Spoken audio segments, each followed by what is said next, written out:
Anda menyaksikan Breaking News Kompas TV, saudara, bersama saya Maido Pelfrina. Ini adalah hari kedua dari pendaftaran Pilkada Serentak 2024. Kami sedari pagi juga menghadirkan dari beberapa titik lokasi yang menjadi tempat atau dari kantor KPU daerah yang menjadi tempat pendaftaran masing-masing calon kepala daerah yang nantinya akan ikut berkontestasi pada Pilkada Serentak November 2024. Ini adalah dua gambar yang kami hadirkan kepada Anda, di mana gambar yang ada di sebelah kanan layar televisi Anda adalah lokasi dari KPU Banten.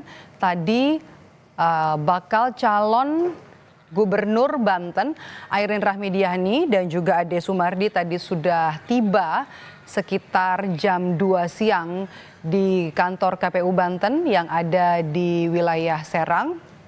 Kita masih menunggu setelah berkas administrasi ini diserahkan sebagai simbolis pendaftaran untuk mengikuti nanti kontestasi pemilihan Gubernur Banten 2024. Sementara gambar yang ada di sebelahnya ini adalah gambar dari kantor KPU Sumatera Utara.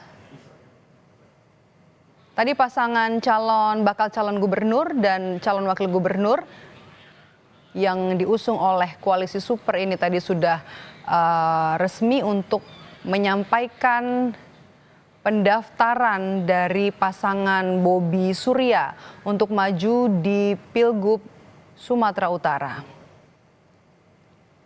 Hari kedua ini jadi menarik karena ada banyak calon gubernur dari beberapa daerah dengan lumbung suara yang cukup banyak untuk mendaftar, diantaranya adalah Jawa Barat, Jawa Tengah, Jakarta, Banten, Jawa Timur, dan juga dari Sumatera Utara.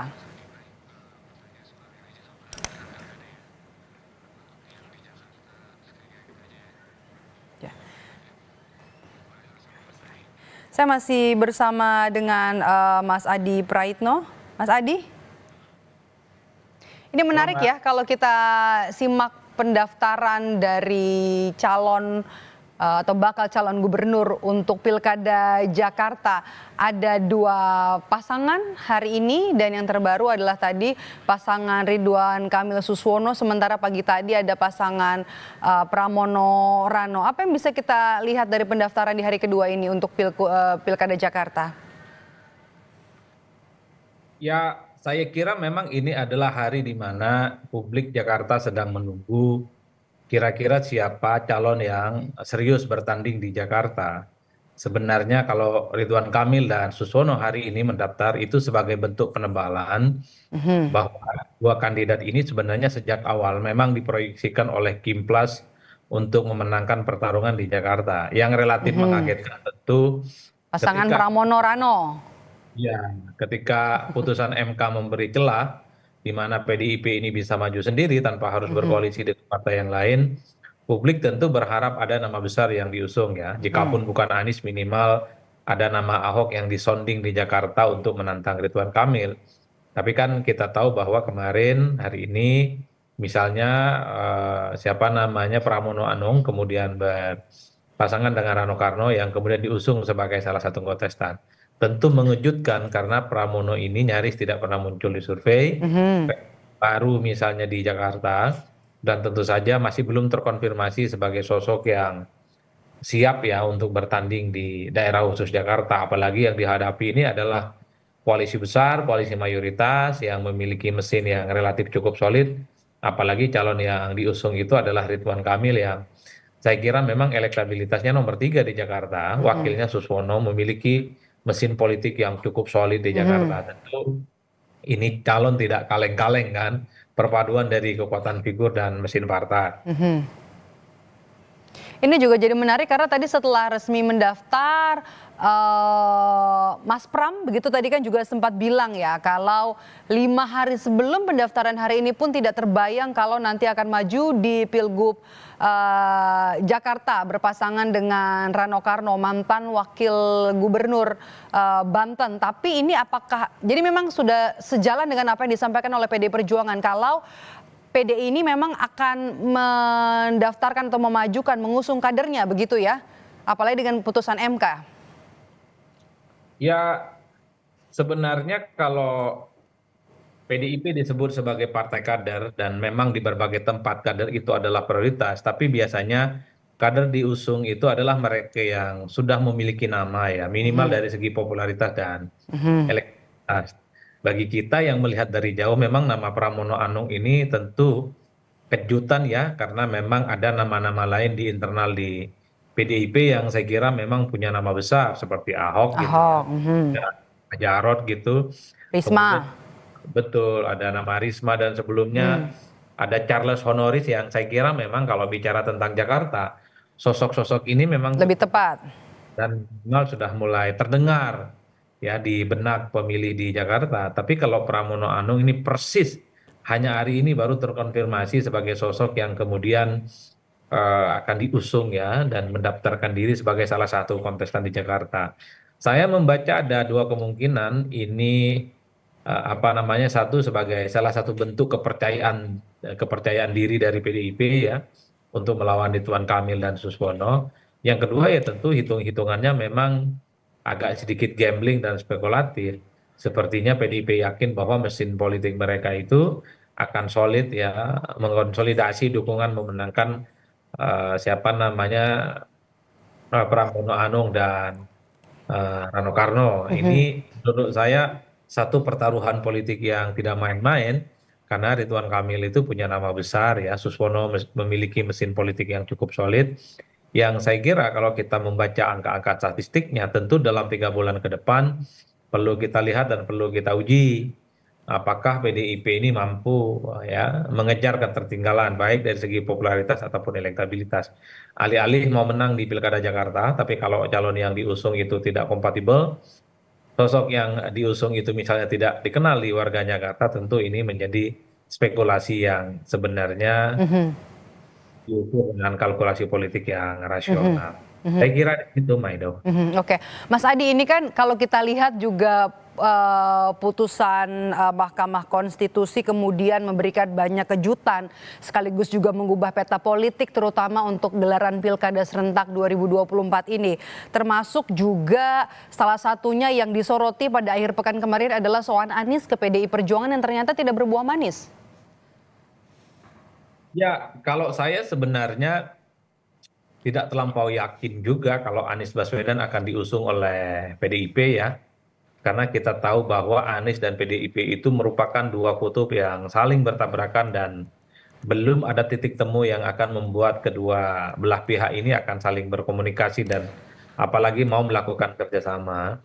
Karena saya membaca dari segi pendukung Anies dan pendukung PDIP sampai hari ini belum ada perdamaian secara politik. Nah, yang Mhm, kedua, memang PDIP ini kan bukan partai politik yang sepertinya agak silau atau silau dengan figur-figur eksternal yang mhm, memiliki elektabilitas tinggi ya. Makanya ketika misalnya ada Anies Baswedan mhm, berkunjung ke PDIP, sepertinya ya PDIP nggak berkutik apapun. Tidak berkutik dalam arti dia tidak bergeming dengan pilihan politiknya yang kelihatan ingin memajukan kadernya, yaitu siapa namanya Pramono Anung sebagai kandidat yang akan mereka usung. Saya kira dalam hal tertentu ini terlepas dari kalah dan menang, apa yang dilakukan oleh PDIP menurut saya sangat layak untuk diapresiasi.